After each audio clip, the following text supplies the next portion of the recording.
Muitas pessoas afirmam ter visto espíritos, sentir presenças sobrenaturais ou até ouvir histórias sobre fantasmas. Mas o que a Bíblia nos diz sobre isso? Será que, segundo a palavra de Deus, é possível que alguém que morreu volte ao mundo como um espírito? Vamos descobrir isso agora. Fique com a gente até o final. Antes de começarmos, é importante entender o que as pessoas geralmente acreditam sobre fantasmas. Muitas culturas, incluindo filmes e histórias populares, falam sobre o espírito de pessoas falecidas que retornam ao mundo dos vivos. Alguns dizem que esses fantasmas têm algo inacabado, algo que precisam resolver antes de partir em paz. Outros acreditam que as almas dos mortos podem nos assombrar ou até mesmo tentar se comunicar conosco. Mas será que isso é verdade? O que a Bíblia fala sobre isso? Vamos analisar. Na Bíblia, a morte é descrita de uma maneira bem diferente do que a maioria das pessoas pensa. Vamos começar com Eclesiastes 9, versículo 5, que diz: Porque os vivos sabem que hão de morrer, mas os mortos não sabem coisa alguma, e não têm mais recompensa, porque a sua memória jaz no esquecimento. Aqui, a Bíblia é clara: os mortos não têm consciência. Eles não sabem de nada que acontece no mundo dos vivos. E o que isso nos diz? Simplesmente que, segundo as Escrituras, não há comunicação entre os vivos e os mortos. Aqueles que faleceram não têm mais participação no que acontece entre nós. Não há espíritos que continuam a andar por aí, em busca de algo ou tentando se comunicar. A Bíblia também nos ensina que Deus não permite que os mortos voltem ao mundo dos vivos. Em Deuteronômio 18, versículo 10 ao 12, a Bíblia diz: Deus condena práticas como a necromancia, que é a tentativa de falar com os mortos. E ele diz: Não se ache entre vós quem consulte os mortos, porque todo aquele que faz essas coisas é abominável para o Senhor. Deuteronômio 18, versículo 10 ao 12. Esses versículos mostram que a comunicação com os mortos é proibida por Deus. Portanto, se alguém afirma ver ou ouvir fantasmas, devemos questionar se isso realmente é o espírito de uma pessoa falecida ou algo mais. Agora, há algo muito importante a ser considerado. Os fantasmas que as pessoas afirmam ver podem ser, na verdade, manifestações de Satanás. A Bíblia nos alerta sobre como o inimigo pode enganar as pessoas, e isso inclui se disfarçar de uma forma que pareça inofensiva ou até boa. No livro de 2 Coríntios 11, versículo 14, a Bíblia diz: E não é de se maravilhar, porque o próprio Satanás se disfarça de anjo de luz. Ou seja, Satanás tem o poder de se transformar e enganar as pessoas, fazendo com que acreditem que estão diante de algo ou alguém que conhecem, mas na verdade está sendo manipulada por ele. Então, quando alguém diz que viu um fantasma ou uma aparição de um ente querido falecido, pode ser que na realidade esteja lidando com algo que vem do maligno e não de um espírito humano. Agora sabemos o que a Bíblia diz, mas o que devemos fazer diante de situações em que sentimos medo ou até mesmo testemunhamos fenômenos sobrenaturais? A Bíblia nos dá a solução. Devemos resistir ao mal com a autoridade de Jesus Cristo. Em Tiago 4, versículo 7, lemos: Sujeitai-vos, pois, a Deus, resisti ao diabo, e ele fugirá de vós. Portanto, quando você se deparar com algo que pareça sobrenatural, lembre-se de que com Cristo você tem o poder para resistir ao engano do inimigo. A nossa confiança deve estar em Deus e na sua palavra.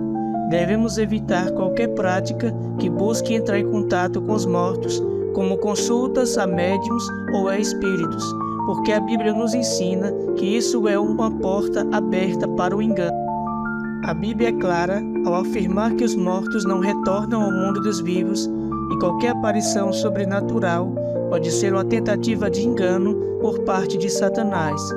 Como cristãos, devemos confiar na palavra de Deus e manter nossa fé em Cristo, que nos dá a vitória sobre o mal. A Bíblia diz, em Hebreus 9, versículo 27, e como os homens estão ordenados a morrerem uma vez, vindo depois disso o juízo. Esse versículo enfatiza que a morte é seguida por um julgamento. Ele sugere que após a morte, cada pessoa enfrentará o juízo de Deus, no qual será avaliado com base na sua vida e escolhas. A passagem reflete uma doutrina cristã muito importante, que é a certeza de que após a morte haverá uma prestação de contas diante de Deus, e não há reencarnação ou oportunidade para mudanças após a morte. Vemos isso na parábola contada por Jesus, registrada no Evangelho de Lucas, capítulo 16, versículo 19 ao 31, conhecida como a parábola do rico e Lázaro. Na história, Jesus descreve dois homens que morreram, um homem rico que viveu em luxo e ignorou as necessidades dos pobres, e um homem chamado Lázaro, que era pobre e mendigo, mas que sofria com as dificuldades da vida. Após a morte, os destinos dos dois são invertidos. Lázaro vai para o seio de Abraão, um lugar de consolo e descanso, enquanto o rico é enviado para o Hades, um lugar de tormento e sofrimento. No versículo 26, Jesus descreve um grande abismo, ou um grande abismo fixo, que separa os dois lugares, impedindo qualquer passagem entre eles, como está escrito em Lucas 16, versículo 26. E além disso, entre nós e vós está um grande abismo, de modo que os que quisessem passar daqui para vós não poderiam, nem os de lá para cá. Essa frase de Jesus revela uma barreira ou um abismo intransponível entre os dois destinos pós-morte. Não há possibilidade de mudança de lugar ou de comunicação entre os que estão no lugar de consolo, que é o seio de Abraão, e os que estão no lugar de tormento, que é o Hades. Isso explica que após a morte, o destino de cada pessoa se torna irrevogável e não há como reverter a situação. A parábola enfatiza a seriedade das escolhas feitas durante a vida, pois após a morte não há mais oportunidade para arrependimento ou mudança de destino. No livro de 1 Samuel, no capítulo 28, no versículo 3 ao versículo 20, a Bíblia diz que quando o rei Saul consulta um médium em Endor para invocar o espírito do profeta Samuel, ele tem uma visão de Samuel que fala com ele. No entanto, essa manifestação não é tratada como um fantasma no sentido moderno, mas como uma intervenção divina, já que é Deus quem permite que o espírito de Samuel se manifeste para dar uma mensagem ao rei. Em Lucas 24, versículo 36 ao 43, a Bíblia diz que quando Jesus aparece aos discípulos após uma ressurreição, eles inicialmente pensaram que ele era um espírito ou um fantasma.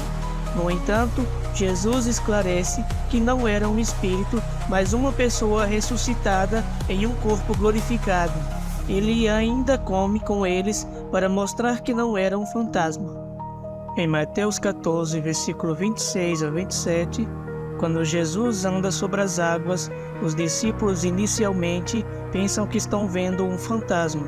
Isso ocorre logo após a morte de João Batista e os discípulos estavam assustados e confusos. Jesus os acalma, dizendo que não era um espírito, mas ele mesmo, e os tranquiliza com uma mensagem de fé. Esse episódio reflete mais a dúvida e o medo dos discípulos do que a ideia de um fantasma literal.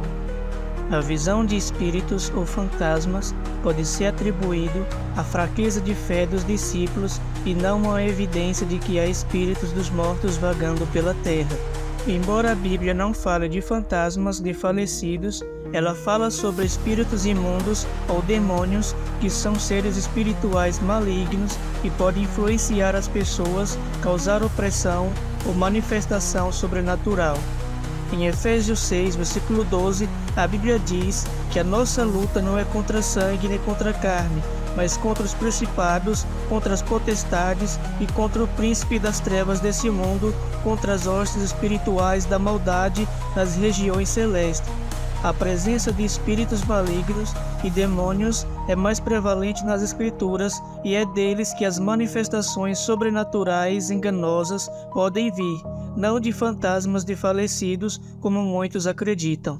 Em resumo, a Bíblia não apoia a ideia que os mortos voltam como fantasmas para interagir com os vivos e desencoraja qualquer prática de comunicação com os mortos, visto que está associado ao ocultismo e à falta de fé em Deus.